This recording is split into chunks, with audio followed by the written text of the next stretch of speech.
Bismillahirrahmanirrahim. Assalamualaikum warahmatullahi wabarakatuh. Nama saya Muhammad Afi Fathunaja dari Fakultas Teknik Prodi Informatika. Di sini saya akan menjelaskan tentang etika dan moral pengguna teknologi informasi. Aduh, aduh, aduh. Di dalam etika dan moral pengguna teknologi informasi terdapat good habit user informatik teknologi dan bad habit user informatik teknologi. Di dalam good habit user informatik teknologi terdapat beberapa bagian, di antaranya menghargai karya orang lain, selanjutnya upaya menghindari pengubahan atau pemodifikasian suatu program, dan selanjutnya ada usaha menghindari illegal copy. Dan saya akan menjelaskan apa yang ada di sini semua.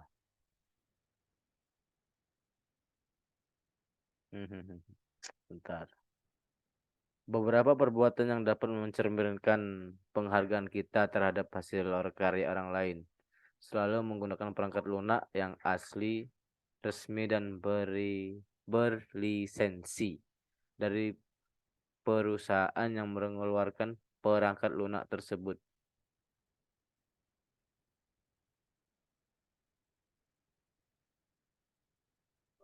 Menghindari penggunaan perangkat lunak bajakan yang tidak bisa dipertanggungjawabkan kualitas dan keasliannya, tidak turut serta dalam tingkat tindakan membajak, menyalin, mengkopi, maupun mengandalkan perangkat lunak atau program komputer tanpa seizin dari perusahaan yang menerbitkan perangkat tersebut.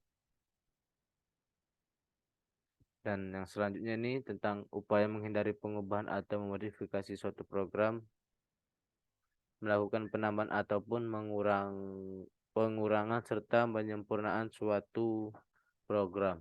Tindakan ini sering dilakukan oleh pengguna komputer. Kegiatan membuat program atau software adalah kegiatan yang membutuhkan pemikiran tinggi.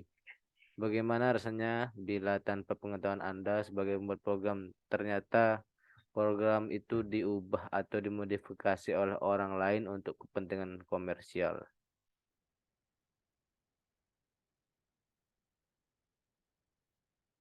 Dan usaha menghindari illegal copy dia. Usahanya dengan berhati-hatilah dalam membuat satu program pada komputer Anda. Pastikan komputer Anda atau program aman dan terlindungi dari tindakan untuk diubah atau dimodifikasi oleh orang lain. Kita juga harus menghindari tindakan mengubah atau memodifikasi program orang lain. Apabila kalau mengubah atau memodifikasi program orang lain, waduh, waduh, waduh. Apabila kalau program tersebut telah terdaftar pada hak cipta yang berakibat kepada penjeratan undang-undang hak cipta, untuk itu kegiatan menambah pengetahuan atau belajar pemrograman yang bukan untuk komersial, pengkopiannya dapat dilakukan dengan izin dari pembuat.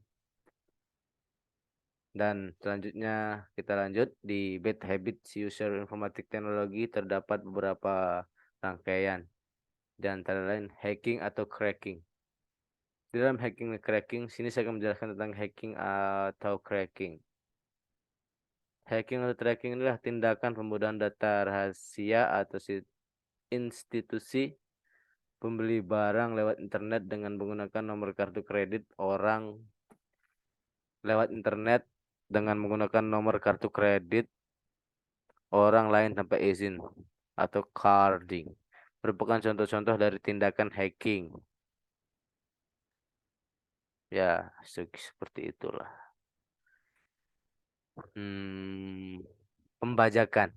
Pembajakan mengutip atau menduplikasi suatu produk, misalkan program komputer, kemudian menggunakan dan menyebarkan tanpa izin atau lisensi dari pemegang hak cipta, merupakan pembajakan dan masuk kategori kriminal. Contohnya, aduh, ketika seorang menduplikasi program Microsoft Office, kemudian diinstalasi tanpa pembeli lisensi.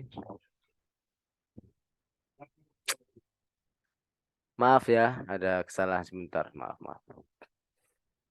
Walaupun memang harga lisensi program tersebut relatif, namun apabila tindakan tersebut dituntut oleh pemegang hak cipta, maka pelaku pembajakan yang dalam posisi lemah akan dikenai sanksi dan konsekuensi sesuai hukum yang berlaku. Lanjut ke browsing situs-situs yang tidak sesuai dengan moral dan etika kita. Browsing situs-situs yang tidak sesuai dengan moral dan etika kita, membuka situs dewasa bagi yang belum layak merupakan tindakan yang tidak sesuai dengan norma dan etika teknologi ya. Internet yang dapat memberikan informasi tanpa batas akan mengakibatkan tindakan yang beragam, mulai dari tindakan-tindakan positif sampai tindakan yang negatif. Orang yang tahu akan manfaat internet dan memanfaatkan secara positif akan mendapatkan hasil yang positif pula, dan begitu juga sebaliknya. Sekarang kita lanjut ke slide selanjutnya. Nah, di sini dampak dan tantangan dalam berinteraksi dengan teknologi informasi. Teknologi adalah bagian penting dalam kehidupan Anda saat ini. Segala sesuatu menerapkan teknologi untuk memudahkan berbagai aktivitas. Salah satu teknologi yang berkembang sangat pesat sekarang adalah teknologi komunikasi. Berbagai temuan dan inovasi pada teknologi komunikasi adalah membawa Anda kita semua ke peradaban baru. Era digital yang sangat modern menjadikan teknologi komunikasi memberikan keuntungan yang tidak pernah Anda bayangkan sebelumnya. Namun begitu, terdapat beberapa dampak negatif yang juga membayangi perkembangan teknologi komunikasi yang ada sekarang. Artikel berikut akan membahas tentang dampak positif dan negatif perkembangan teknologi komunikasi yang tidak boleh Anda lewatkan. Berikut informasinya. Ya, dan di sini dampak positif perkembangan teknologi komunikasi yaitu dampak positifnya Mas ya, dapat mengubah orang di seluruh dunia, menyebarkan informasi yang tepat, cepat, penyebaran informasi yang cepat, sarana berbagi file, munculnya media sosial, memajukan dunia pendidikan. Dan dampak negatif perkembangan teknologi, di samping memberikan banyak dampak positif, ternyata masih ada dampak negatif yang bisa terjadi dalam perkembangan teknologi komunikasi. Kemajuan teknologi komunikasi yang ada sekarang justru menurunkan semangat juang bagi sebagian orang. Karena segalanya terasa mudah. Banyak murid misalnya yang hanya murni melakukan copy paste dalam mengerjakan tugas-tugas yang diberikan. Ya, contohnya dari teman-teman sekeliling kita ya, apalagi mengerjakan kebanyakan mereka kan sering mengopas. Nah, itulah dampak negatif perkembangan teknologi ini. Dalam bidang bisnis, kemajuan teknologi komunikasi juga memicu maraknya cybercrime. Cybercrime, kejahatan virtual seperti hacking dan coding juga telah merugikan banyak orang. Oleh sebab itu, Anda harus lebih berhati-hati dalam melakukan transaksi online agar tidak terjerumus dalam penipuan. Pesatnya perkembangan teknologi komunikasi yang ada sekarang juga menyerang kehidupan sosial masyarakat. Tindakan cyberbullying, penyebaran berita hoax, ujaran kebencian, dan konten pornografi ini cukup meresahkan. Efek yang ditimbulkan pun bukan perkara sepele, karena akan merusak generasi bangsa, memecah belah persatuan.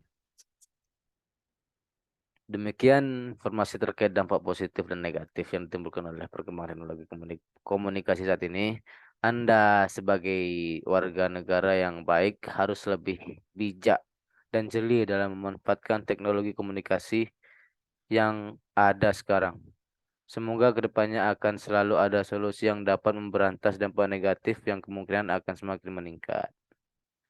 Oke, mungkin segitu saja yang bisa saya sampaikan. Kurang lebihnya mohon maaf apabila saya ada salah. Terima kasih. Sekian dari saya. Wassalamualaikum warahmatullahi wabarakatuh. Ah.